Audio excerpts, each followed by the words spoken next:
I would like to do a small disclaimer before you watch this video.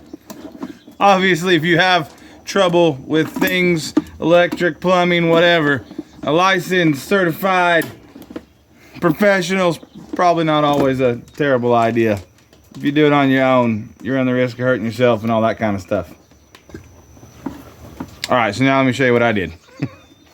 Welcome to Built on Faith Homestead or Leaving Egypt, depending on which video platform you like to watch your content on. My name is Justin, and in today's video, we are going to address a pressure switch problem at our well. We're going to get that fixed, and we'll talk about the necessity to have some backups that we truly don't have, but something that I've thought about today. We've had trouble about a week ago with our well, with our pressure switch, and I messed around with it and we've not had any trouble for a week or so. And then today, our water shut off 2 different times. And it's been running the rest of the day just fine, but pressure switch is giving us issues. So I'm just gonna go ahead and replace it. It's too hot and dry and miserable outside to not be able to access water. So we're gonna get that fixed. I'll kind of go through the steps with that. And then at the end of the video, maybe we'll talk about why we ought to have backup plans for water, especially in the days ahead. So come along if that sounds like an interesting video to you. All right, so first things first, we're gonna kill the breaker. I don't wanna shock myself. If I can keep from it, I've been shocked enough times. I don't really wanna add any more to it if I can keep from it. On top of that, it's a very uncomfortable situation in this little well house trying to work. I don't know how much of it I'm gonna be able to even record, but we'll show you killing the breaker anyway and get that done. So one habit I have when walking up to a box like this or a big control panel is I always want to kind of give it a smack. Make sure nothing stupid's going on there. If you just latch a hold of something, if for some reason it is electrified, it can clench you down. But if you smack it, it's got nothing to clench you down with. So gotta give it a smack. We seem fine there. We'll open this up. Now I've already been in here today, so I already know. But in the summertime especially, open these with caution. Be prepared for wasps because they like to build nests in these things a lot of times. But we have no such issues there. We'll take the door off and we will kill the breaker. I like to keep an old bucket or milk crate or something around just for jobs like this. You can kind of put all the necessary tools in it and bring them with you on your project that you need to work on. Impact for taking the tin off, which I've already done. I've already got rid of one piece of insulation. I'll have to probably tear a little bit of that out. Actually, I'll probably leave it because I can use it to brace my arms up as I work. Yes, I shut the breaker off, but once again, just out of habit, I will check it with the multimeter just to make sure that there is no electricity going to the wires I'm about to be playing with. And of course, we've got the pressure switch here. Here is the hole that I have to work with. Not too small, but I am a rather large individual, and I don't know that any of you's ever seen Chris Farley's Fat Guy in a Little Coat, but this is going to be Fat Guy in a Little Hole. But we'll make it work. We've done this before in here. Little backstory on this well. This is our in-laws' land. And when we put the tiny house up here, my father-in-law told me that there wasn't any electricity coming to the well house. Whenever the people that built his fencing for him around his corral here, whenever they drove the poles, they drove one of the poles right through the wiring. And I dug that up and fixed it, and I had some plumbing work to do inside of the well house, and I went ahead and changed the pressure switch then. The old original, I probably should have just left it. It probably would have lasted longer. Not old original. I don't know how old it was, but it seemed to be working. But I just went ahead and replaced it while I was in there thinking we shouldn't have any issues. And for some reason, this pressure switch is not all that old, but we are having issues. So we'll go ahead and get it replaced. So it's hard to see because there's not a whole lot of light, but that little gray box that is right there is the pressure switch. So it's just got the wiring that runs to it, and of course it screws on to the plumbing there, so we'll have to Teflon tape that and all of that kind of stuff. It's a very simple deal. This wire is just a heat lamp that I have in here for the winter time to keep it from getting too frozen. When it gets really cold, it does fine at freezing, but when we have like 5 degrees or below, I usually plug in the heat lamp to keep everything from freezing up in here. So we will, as you can tell, once again, I'll try to film it. I don't know that I'll be able to film it, but we'll try to get some film work done and for sure get the pressure switch out of there. everybody, nice to join you in the dark here. So there's a little bit of light till I stick myself into the hole.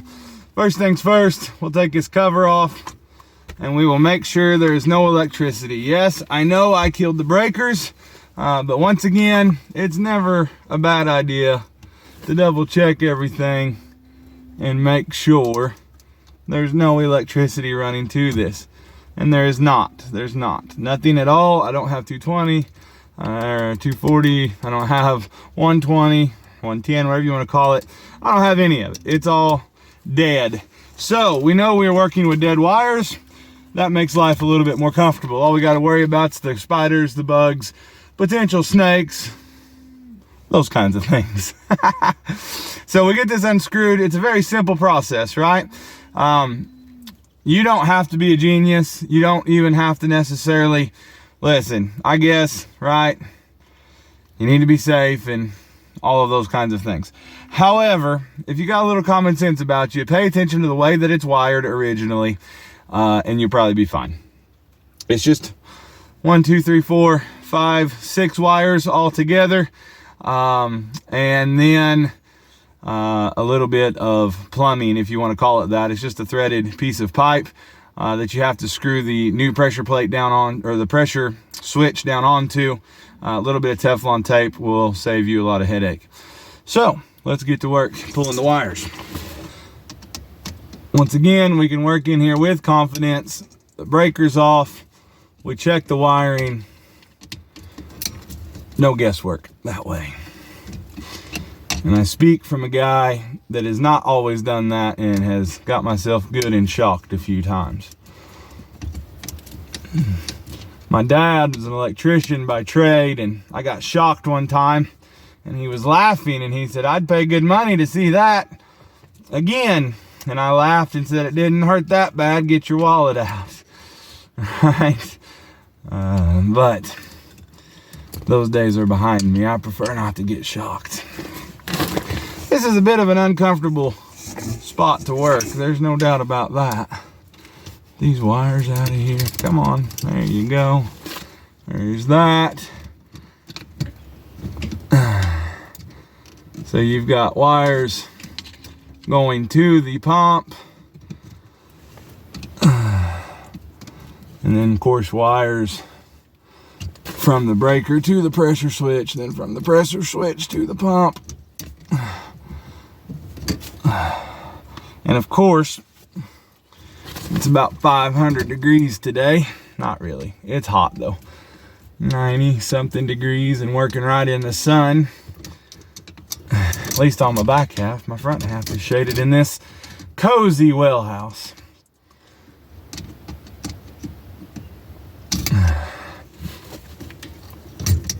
There's that one. There's that one. All right. Got the wires all pulled now.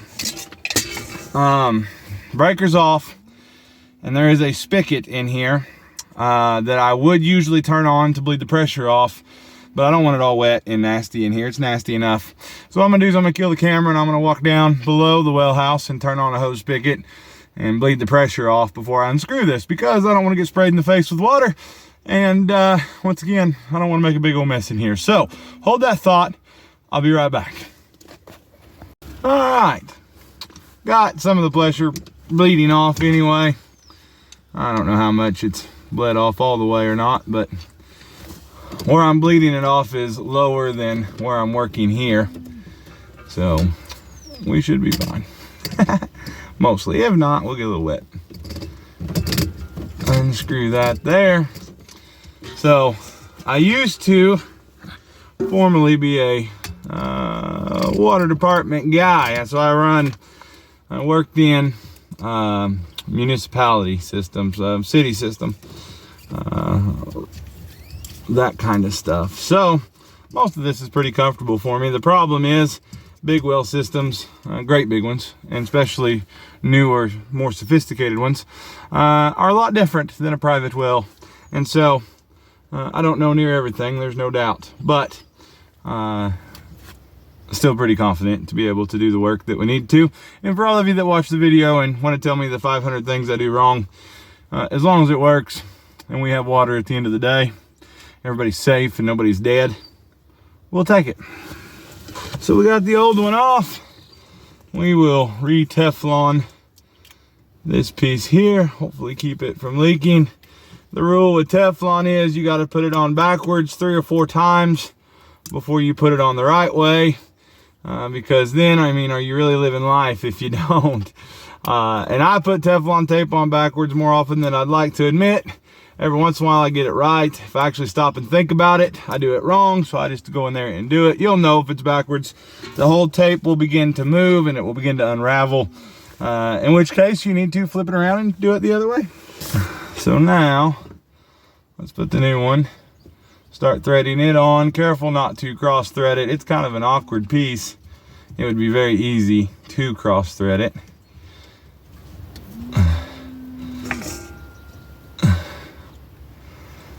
There we go. Okay.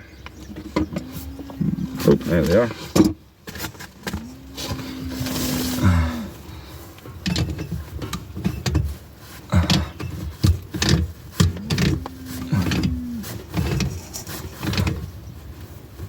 I think that's probably good. Now to wire it.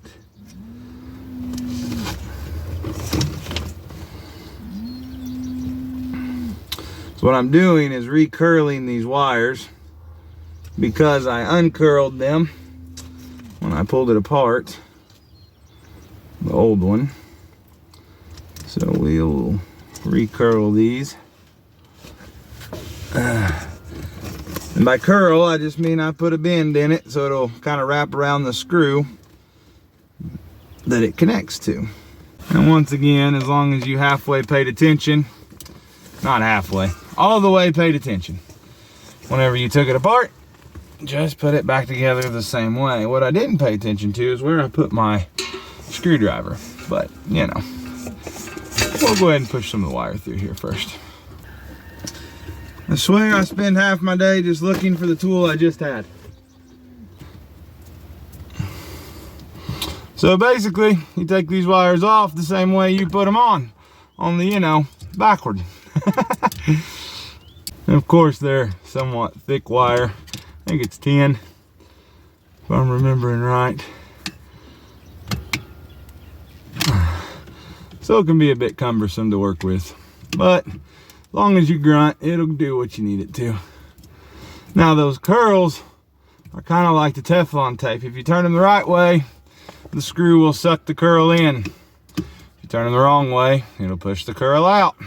You'll know you did it wrong whenever it pushes it out. You'll know you've done it right when it draws it to it. Simple stuff. It's not rocket science, right? Not rocket science. All right. I'm gonna give my back just a bit of a break. Whew. Tell you one thing, it is warm in this well house. I forgot that I was not recording, but we got the new one all hooked up. I obviously don't have the cover on it yet. I'm gonna go ahead and kick it on, make sure it's gonna work. Before I put the cover on, I can check the voltage and all that kind of stuff too. Make sure it's where it needs to be, and hopefully this will solve our problem.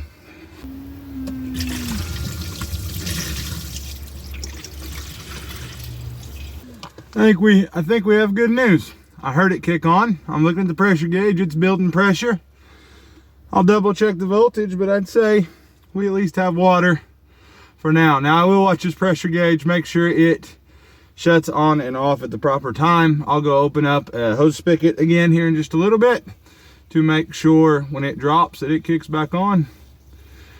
This is a 40 to 60 pressure setting, meaning it will turn on at 40 psi and turn off at 60 psi.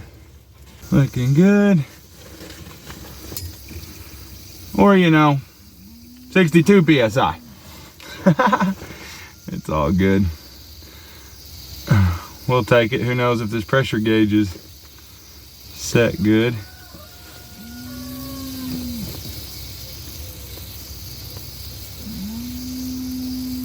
I hear a little bit of air, but I'm not sure where it's coming from. We'll try to tighten down that switch just a touch here in just a second. Let me make sure I'm getting proper voltage everywhere.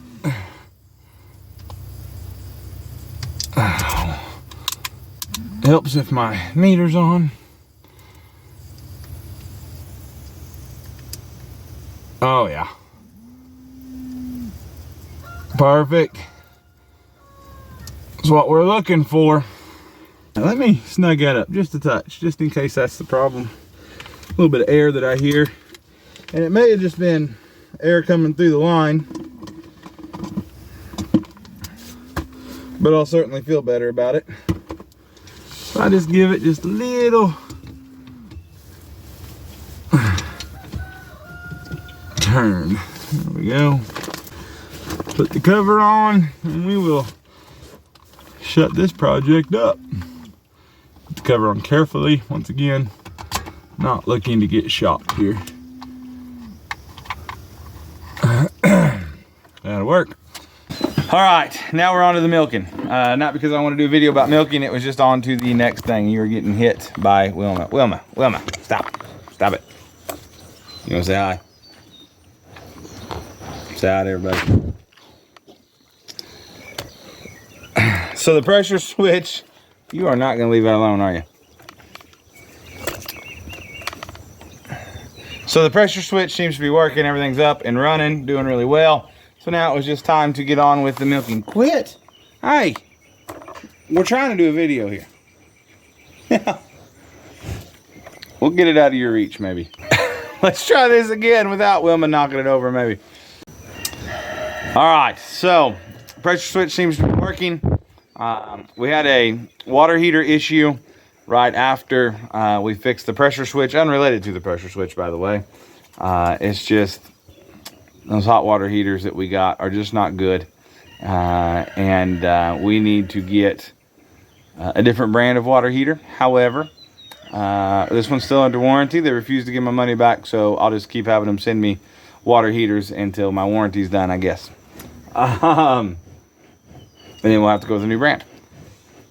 However, I do these videos for a few reasons. When stuff like this happens with these pressure switches or whatever it is, I know I did the disclaimer in front of the video, right? You probably ought to call a licensed professional. But what if that's not an option to you? What if it's an odd time of day or whatever, right? And you have to get it fixed right now. Having the ability to do those things is a great blessing. Now, I'm not completely ignorant. I know that I grew up around people that did things similar to that to help give me the confidence to do those things now as an adult myself. However, like, somebody has to start the trend. So go ahead and start learning some of that stuff. Minor stuff, right? But start learning some of that stuff so you can do it on your own. But then also, I like to take situations like today and really stop now and then think about my water supply. What will we do if the electricity goes out for an extended amount of time, especially? Because you got to remember, it's not just my wife and my kids and myself, which my wife and my kids, right, take priority over the animals and everything else, but it's also animals. So what about at your place, right? Do you have ponds? Do you have water catchments off of the roofs of some of your buildings and shelters and those kinds of things? Do you have backup things for you to get water yourself with? Wilma, she just insists on trying to scratch her head on the tripod here. But do you have backup ways for you to get water? Do you have maybe a deep water, deep well hand pump, or do you have one of those old style buckets that will run down there, right, and catch the water and you pull the bucket up? Do you have a spring close by you that you could drink out of if you had to? Do you have a river or some sort of somewhat clean water source that maybe you just had to boil, which would be a pain, but it would be better than nothing? Take situations that come up like this. See, the pressure switch was not planned today. Wilma doesn't want me to do a video today, is what I think. So the pressure switch was not planned today. It was just part of life, right? It's one of those things. But do you ever just stop and consider, like, what now? So I say part of life. Truthfully, we've been under spiritual attack like crazy. Our church has been as well. It is insane. If we told you half of it, you wouldn't probably believe half of the half that we would tell you about. However, to take situations like that and go, what do I do if I can't get this? Wilma now's just going to take a poop right in front of all y'all. What would I do if this was no longer available? And how would I protect my own water sources? How would I build some redundancy where I'm insured to have water if there's issues? I know a lot of people store water, and that helps in a pinch, right? But how much water are you going to be able to store in some sort of gallon jugs or whatever, or canned or whatever you do? How much of that are you feasibly going to be able to do? And maybe it gets you through for a few days, and that's better than nothing. But really stop and consider, like, what would you do if, right? And you can apply that to all kinds of things. If your car breaks down, what would you do if an EMP happens and all of a sudden your car is no longer available to you? Now what, right? Those kinds of things. Take time to consider that kind of stuff. I appreciate you guys watching. We'll catch you on the next video.